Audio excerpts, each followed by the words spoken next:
As Randy woke up, he felt his face. He was still wearing the ninja suit, but how? When he woke up, he tried to stretch out his arms, but he found out they were already stretched. He looked when his arms and legs were apart and strapped to a chain wall. Also, his head was strapped too.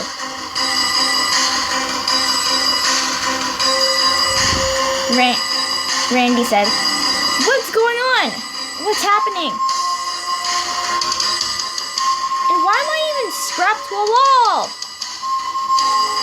Out came a familiar voice from the shadows. Why? I should have known. You'll be stupid enough to realize this was just a trap. So I could take revenge. Out came a small little familiar voice. And it belonged to the voice of a young Kai Cunningham. Kai! Thank Ninja you're here. Could you get me out of this wall, please? Cause I think my back's a little itchy. Oh, brother. You've always been the bother in the family. And you just show off moves to make you look 1000% cooler. What are you talking about? I don't do that. Of course you do. Show off. You think you're gonna do that too? Of course I can, Kai yelled. Then Kai pulled out a table out of nowhere and revealed a lot of sharp weapons. Kai, what are you gonna do with those? Randy said, shaking a little bit. You'll see. Now, Randy, just sit back, relax, and enjoy the pain, okay? And maybe have some popcorn. How am I gonna have popcorn? Like, at a time like this? Wait, what'd you do to Bontel?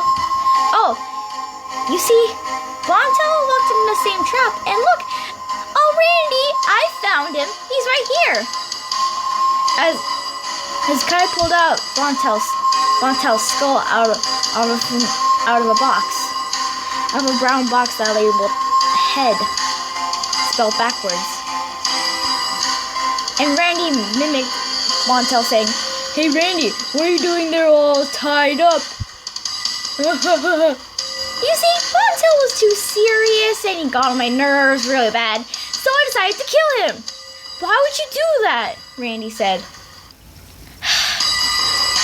You two think you're so older and stronger and wiser, but you guys won't listen to my ideas. So, have a taste of your own medicine, huh? Who's the numbskull that walked into Kai's trap? Both of you! When I finish you off, Randy, you'll be no longer but mine. What do you mean? I'm your brother. Remember? No, I meant like a decoration to hang on my wall or something. Schnasty! Randy yelled. You'll find something very schnasty after this. Kai pulled out a sharp knife and cut the blade through the ninja's skin into where his Norse symbol was. Randy was screaming in pain. Of stops and why would you do this? And all stuff like that. After then, Kai then shake the Norse symbol in his hand like a pom-pom. Oh my gosh, it looks so pretty! When can I have it? Oh, I already have it! Duh! Kai said, as he pulled out another bone-sharpening knife. He pointed it towards Randy's chest. Then he put an eye. Oh, looks like I've got my eye on you, Randy! Ha ha! How's that for a nice pun, dumbass? Kai yelled. Randy said, how would you do this? Why would you want revenge on your brothers by killing them? Why would you do this, Kai? Randy said, trembling. But then, before he even got to cut open Randy's chest, he dropped the knife. Ben picked it up again. Well, you see, you took it. Can really get on my nerves. But I'm the only one who's being picked on in the family, and I hate it! And you know what? You're gonna pick on me too someday, huh? You've already picked on me. You disgust me! You disgust me with every one of your ninjas. This ninja, ninja that, ninja this, blah, blah, blah, blah, dumbass. Kai said, stabbing a syringe for Randy's hand. Now go to sleep and I'll make everything better, Kai said, as Randy's eyes began to close.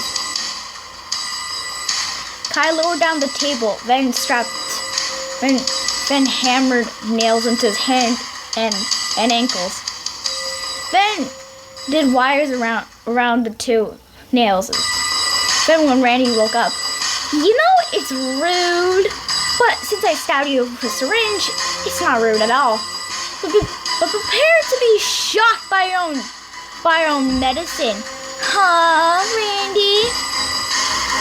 And then Kai pulled out a button and tapped on it. Then Randy's body was filled with adrenaline shaking all over his body. He could feel his bones rattle and clatter. He could feel his eyes roll back in his head. As Randy was being shocked, trying to say something, Randy kept trying to say something. Kai said, "Oh, too bad you can't speak. Duh." After then, Kai pulled down the switch so Randy wasn't shocked anymore. Randy passed out. Kai gasped, "Don't go, don't go, don't go!" Kai pulled the syringe out of nowhere and then stabbed it onto Randy's chest. "I have one more thing to do." Randy opened his eyes. His eyes were filled with tears. "Please don't hurt me." Randy said, "Oh, I won't. You'll be happy in heaven. Or now."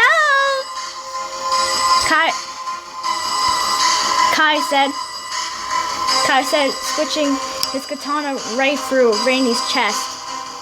Then put an eye. Then he tore out the flaps. Then the flaps of the skin and the bone. Then he tore out the rib cage. Then he tore out his lungs and organs.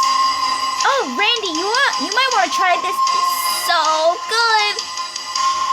Kai shoved a tiny piece of blood in Randy's mouth, opening his mask then motioning his mouth to close it. Randy barked a little in his mouth. "Oh, nasty!" Randy said. "You'll find something schnastier than that, Randy." Then, as Kai stabbed his heart, Randy passed out. He died. And then Kai squeezed the heart until all the blood and acid came out of it. "Oh, this will make for a great punch juice, don't you think, Bontel?" He nodded Bontel's skull head. "Okay, it's time to make your fate, Randy." Then he sliced Randy everywhere, leaving him only stitched in your room and locked it away. "My next victim is coming soon, and it will be you."